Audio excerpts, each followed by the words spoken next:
Okay, you guys, what is up? The King of Lightning is here today to do Toriko Chapter 229 review. That is 229. Now, this week's chapter of Toriko.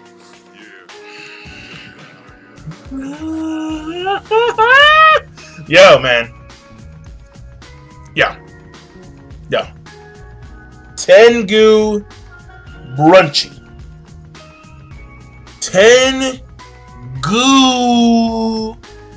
Emphasis on the ooh.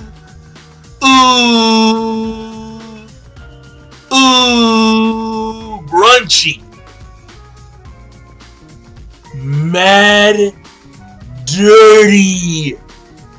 Mad fucked up. Listen to me, man. Like, it's like this very cynical twist of fate where these immortal fighters, Hidan, Cars, Elder Togoro, who praise their immortality, and then they wind up getting screwed in the worst way. But this is going to occur for the rest of their fucking lives. And to add to the list, Elg. Oh my! But it's so fucked up. I mean, listen. I mean, let's go play by play when it comes to the series, right? And these are all spoiler alerts. These are all spoiler alerts. If you're not familiar with any of these series, right? Number 1, Yu Yu Hakusho, Kurama and Elder Togoro.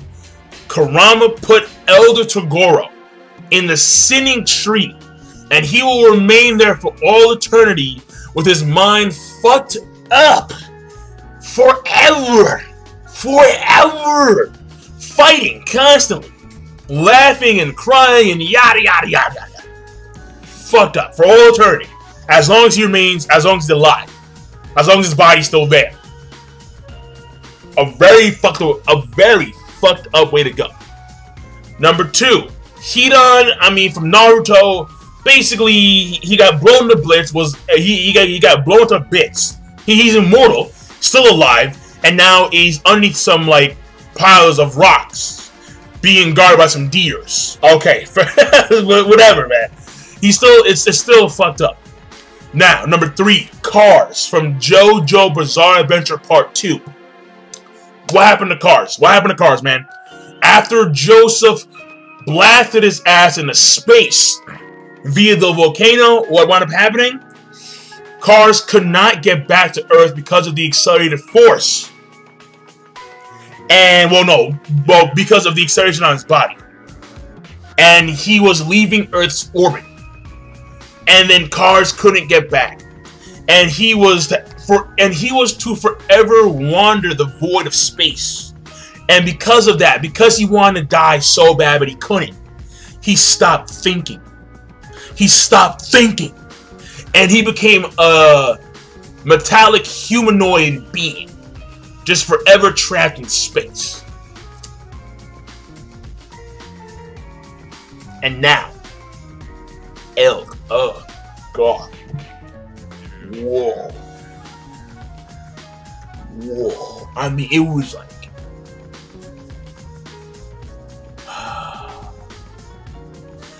It was so fucking dirty. It was like smothered in mud, dirty. Like Tengu went to the zoo, went to the monkey cages, grabbed a piece of monkey shit and smeared it on Elg's face, just dirty. Like mud wrestling dirty. Dirty, filthy. Elg he is forever electrically charged by this technique which Tengu Brunchy gave him. A very powerful series electrical attack, which I believe is, it's called the Ogi.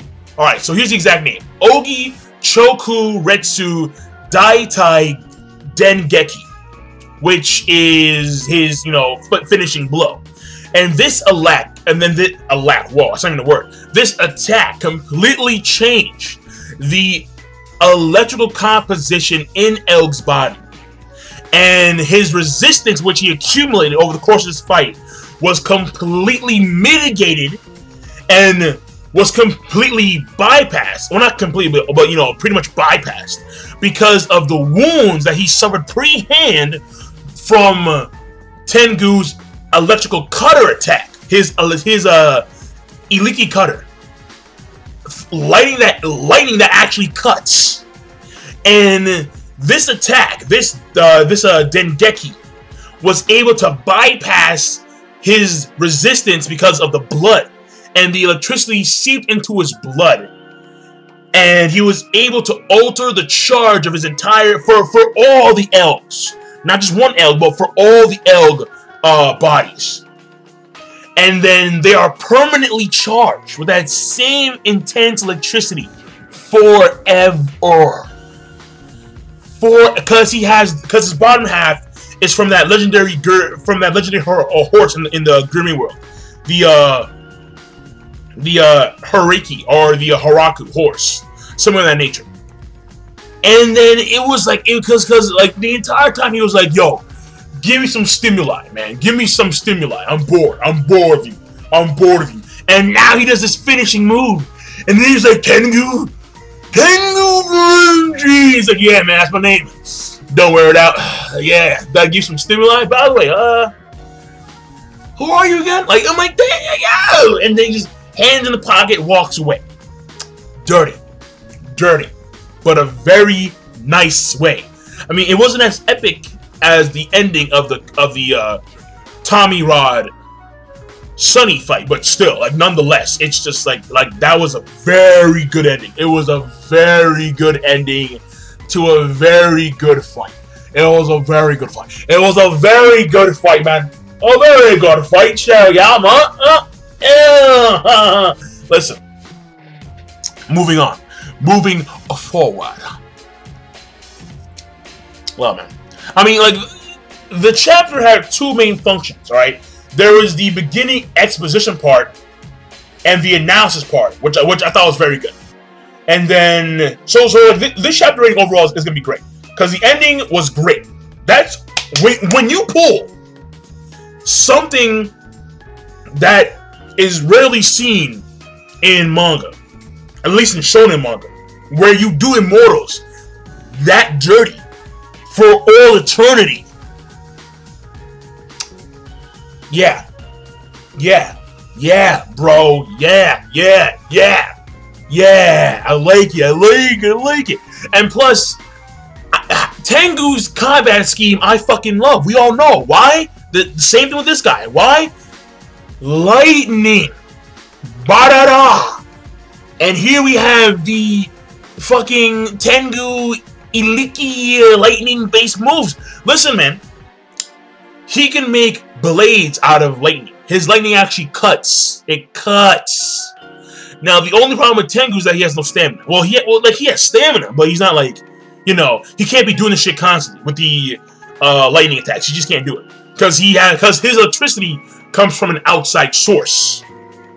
Like, he explains how he can convert, and this is actually a very nice power. He can convert other forms of power. Solar power, wind power, water power, you know, hydrogen power. He can convert other forms of power into electrical power. And he can use that power to amplify his own electrical attacks. And his base is the batteries in his neck. But he still can't, and every cell in his body can amplify electricity. So that's why he's so good with it. And also he explains how fast his particular lightning is. And if you guys don't know, right, here's a little science for you, right? Lightning can vary in speed. There's no set speed for lightning, whereas light, like, you know, like light itself has a set speed. Lightning does not. And I'm talking about within the confounds of nature, when it's natural. I'm like not altered by humans or any form of engineering, but I mean like from a natural standpoint. And he explains how his lightning has two steps. The first step is the step leader, and then the second step is the return stroke.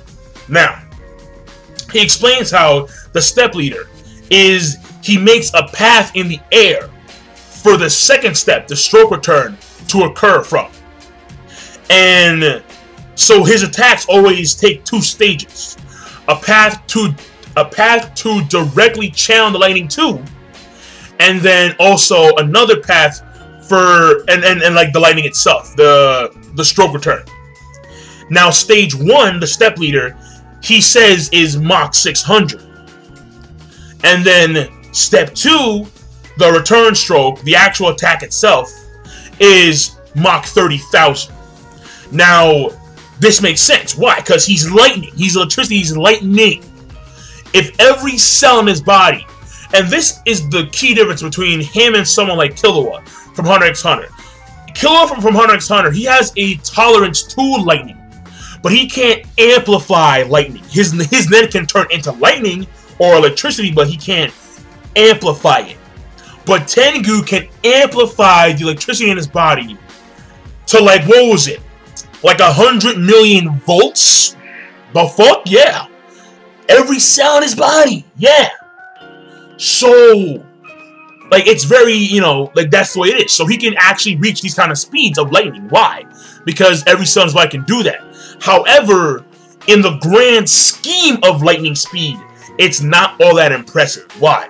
Because lightning can actually reach near light, if not light speeds. Like, lightning maximum speed is Mach 880,000. And right now, his lightning speed's only 30,000. So, in the future of this series, we can actually maybe see the progression of his lightning even further. Because he can get faster, technically. But even still, he explains how he's so fast naturally. Where, well,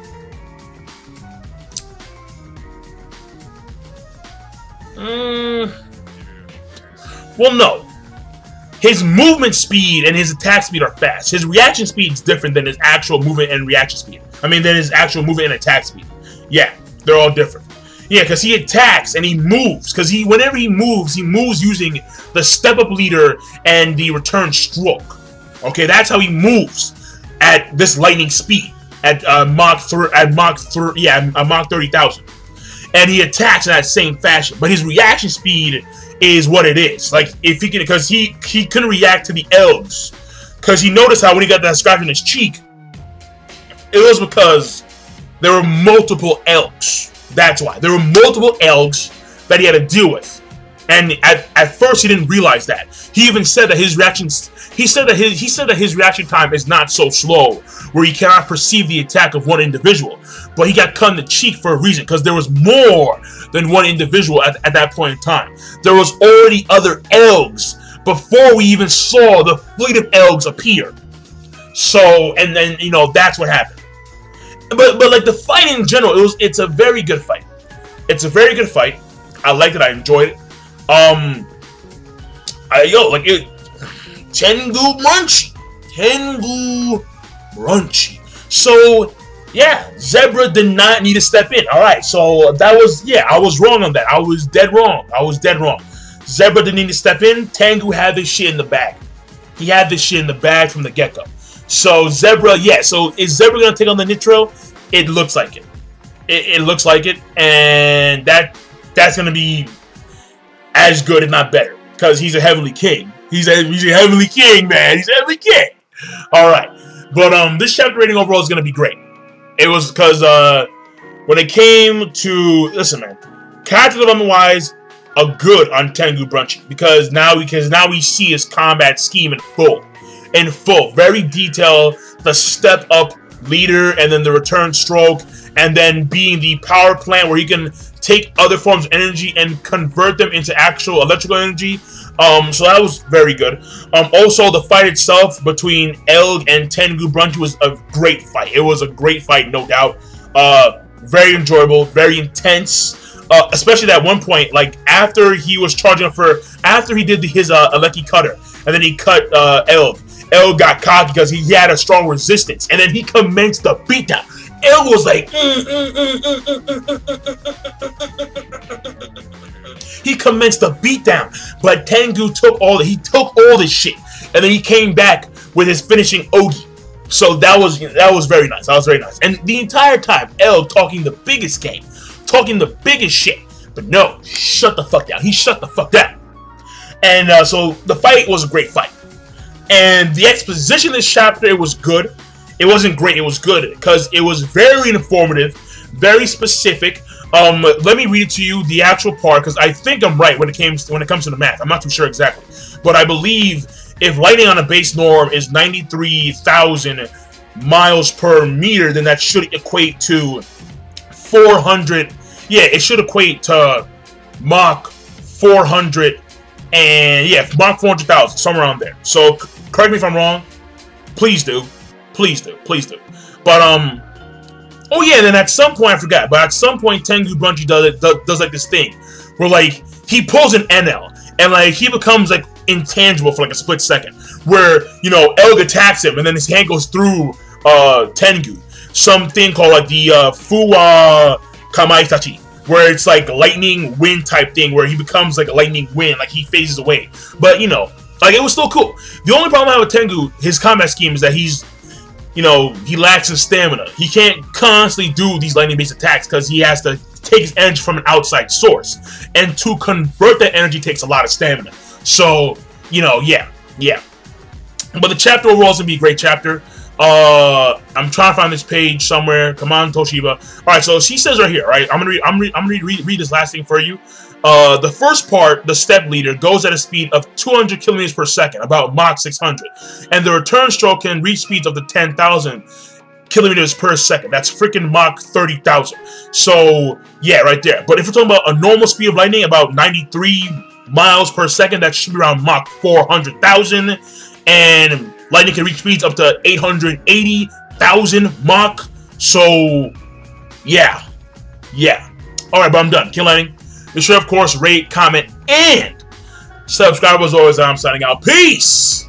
Have a nice day. Tengu Brunchy, I can see the future in your lightning ski, my fellow lightning friend. My fellow lightning friend, man. Yo! And Sinbad, NL, Tengu Brunchy. Let's go! Yeah! Oh, El got done and so dirty. No! Signing out.